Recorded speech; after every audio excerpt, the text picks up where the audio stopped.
Hey guys, Zaps here with a quick farming guide on how to do herb runs. So, very quickly, the point of this guide is to show you how to hit all 7 herb patches, that's 5 conventional patches, plus 2 herblore habitat patches, all within 1 Juju farming potion dose. I'll briefly be explaining also all the items I'm using, why I'm using them, and if possible, any alternatives. Alright, so let's get started. First, the runes here. These runes are just enough for 7 casts of fertile soil, plus 2 teleports, one being Catheby Teleport, one being Trollheim Teleport, which takes me to the respective patches. Alternatives to Trollheim Teleport are the other 2 Trollheim Teleports, which are the Love Story tab, the Modified House tab, and the Teleport Directly, which is a reward from, I believe, Edgar's Ruse. And what those do, they take you quite a bit farther. Trollheim is the farthest patch if you do not have this direct teleport. Otherwise, though, it doesn't make a significant difference on your Juju farming potion timer, but it will help your overall speed if you do have it. Alternatives to Catheby Teleport, there's only one, and it's the Camelot Teleport and the Camelot Teleport tab, and there's really no reason why you shouldn't be using this because it's so cheap. Just buy it in the Grand Exchange, buy like 100, whatever, it's so cheap. Just do it. Next up, I have this. My Explorer's Ring from the Lumbridge Diary, and it teleports me straight to the Cabbage Patch, which is very close to the Falador farming patch. Alternatives, I would use the Clan Vexillum, which it's a longer teleport, it's a farther walk, but it's also pretty close. If you're not in a clan, then you have to use the Glory. Completionist Cape, obviously not everyone has this, but it teleports me straight to Ardone Farm, which is, the patch is right there also. Alternative is obviously the Ardy Cloak, which is just as good. Otherwise, you have to use the Skills Necklace to teleport to the Fishing Guild. Of course, you can also use the Fishing Guild Teleport over here in the Lunar spell set. Speaking of Lunars, I do highly recommend you be on Lunars this entire time because these 3 teleports take you straight to patches. Fertile Soil, make sure you don't have to have like 10 billion super compost in your inventory, and Remote Farm is always useful. Speaking of Remote Farm, Livid Farm is a very useful minigame. It's mainly for these 2 spells, Trollheim Teleport and Remote Farm.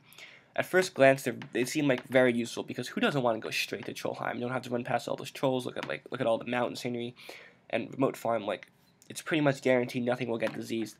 But these 2 spells aren't actually that useful. Trollheim Teleport, it does save a lot of time, but as I said before, it doesn't help your Juju farming timer that much. So it's cutting about a minute off your farming run, but it's not a significant minute. It does help, I won't deny that, but it's not, it's definitely not worth going after for that sole reason. Remote Farm is a lot more useful in that you can cure disease from anywhere pretty much. You got to cast a spell, but the problem with Remote Farm is that you do have to be logged in for it, and if you're like me and you go plant your herbs and you don't go skill, you go like boss hunt, we just log out and go live life, it's not very helpful. Okay, moving right along. Scroll of Life is an item you can't see, but it is very helpful because it gives you those seeds back. It adds up to a lot of money, especially when you're farming expensive herbs like Torsouls. Juju Farming Potion obviously is what is making this setup pretty much because of its effect. Add that to Green Fingers, which is also very useful.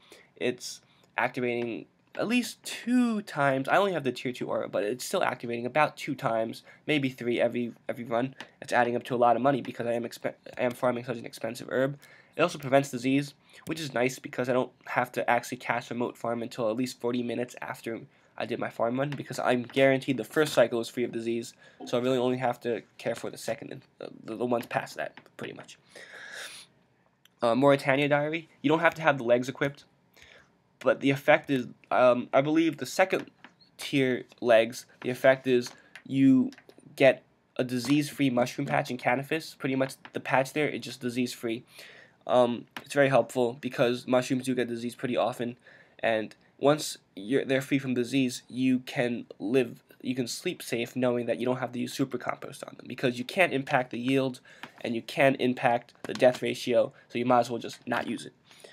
Tier 4 legs give you the added effect of doubling the harvest yield of that patch, which is very useful when you're finding Mochella mushrooms because the spores are pretty much worthless. So it's pretty much doubling your profit, which is very helpful, as you can imagine. An item I don't have shown is the Giant Int Familiar, which is a level 78 summoning familiar that doubles, well not doubles, but it roughly increases your harvest yields by 50% at cacti, berries, and fruit trees. I only farm cacti, which is why I don't have it. It still more than pays for itself. I just tend not to use it out of laziness, but I do recommend you use it, get in the habit of it, especially if you also go around to all your coconut trees and just pick them, go around to your poison ivy bushes, pick them too. In that case, I would definitely recommend it because it would increase your profits by a much higher amount. Final item I have is a Tokelzo. The main reason I have this is for its very easy teleport to the fight cave, which is where I am right now. But as you can see, teleporting here, I'm right next to a bank. I can go talk to this banker, ask him about his day, and just you know have a good time with him. It's also very close to this fairy ring, which is where I'll be starting the farming run. I'll be going straight to the cactus mushroom patch, and as you can see, it's so close that you might as well just take it. So as you can see here, the code is CKS, and I generally do not use the travel log. Oh, okay, look at that, I messed up. Yeah, I generally do not use the travel log. That doesn't happen like ever. But because I'm just too lazy to go search for where it is and everything, I feel it's a lot easier just hit it 2, 2, 1, and you're gone. Okay, so here you are. Do not drink your potion yet. Just pick these mushrooms. You won't have enough if you're doing the herblore habitat patches. You will not have enough room. So just midway through, just note them, and then come back. Pro tip: do not use a familiar. You will look like you don't know what you're doing because you can just note all your produce now. So plant that, and we're gonna start the real farming now. If your Ring of Dueling's at 1 charge like I am, I guess you can go to the cactus patch first, because you're not losing any inventory space by doing that. But by habit, I always take that patch last. Okay, so you want to start with the patch that's farthest away with the teleport. For most people who do not have Trollheim Teleport unlocked, that will probably be the Trollheim patch. For me though, that is the Port Phasmatis patch, because everything else takes you pretty much directly to a patch, except this one, which you do have to run a decent ways. Okay. So, you get your patch, you take a deep breath, or first, drink your potion, drop the vial if you need to, start picking. Another effect of fertile soil is that you can super compost patches even after the seed is planted. It's not horribly useful, but if you did not do Fairy Tale 3, where you can prevent patches from getting weeds in them, doing this slightly decreases the chance of like having weeds interrupt your farming. Okay, while you're teleporting, I always make sure I select the grimy torsals, because first of all, who wants to go around and click all the torsals and clean them? I do not want to do that. So I just note them grimy. Make sure you select them as you teleport to Trollheim, because then you can note them right away and then just run straight to the patch. It saves a lot of time. If by chance your patch happened to die, instead of selecting the herbs, you can spam click like so your secutors, and by the time you get there, which might take a little while, apparently, yeah, they'll be equipped, unless you clicked it one too many times like I did. Okay, so you go around. If you do not have fertile soil, or sometimes it is more expensive than just using super compost, you can have 7 buckets of super compost. It does weigh you down quite a bit if your agility is not high. Otherwise, it shouldn't be a problem. It does take up a considerably higher amount of inventory space. Also, do not equip your secutors before you teleport. You want to equip them as you're teleporting. With this patch, you can spam click while you're coming out of the cabbage and do like a little super run like I did, and just dash straight towards the patch. It is faster than just running normally.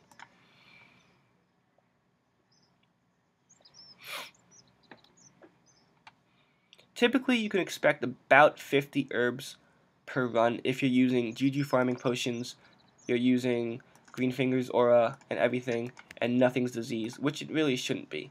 Okay, before you go to the Ardone patch, you want to make sure you note everything beforehand. simply because when you do this teleport to the patch, you'll notice that the leprechaun is quite a bit farther away than where the herb patch is. So you might as well just go and harvest, especially if you do it right after the Explorer's Ring patch, because the leprechaun for that one's right there, and this one likes running around. He likes being on the opposite side.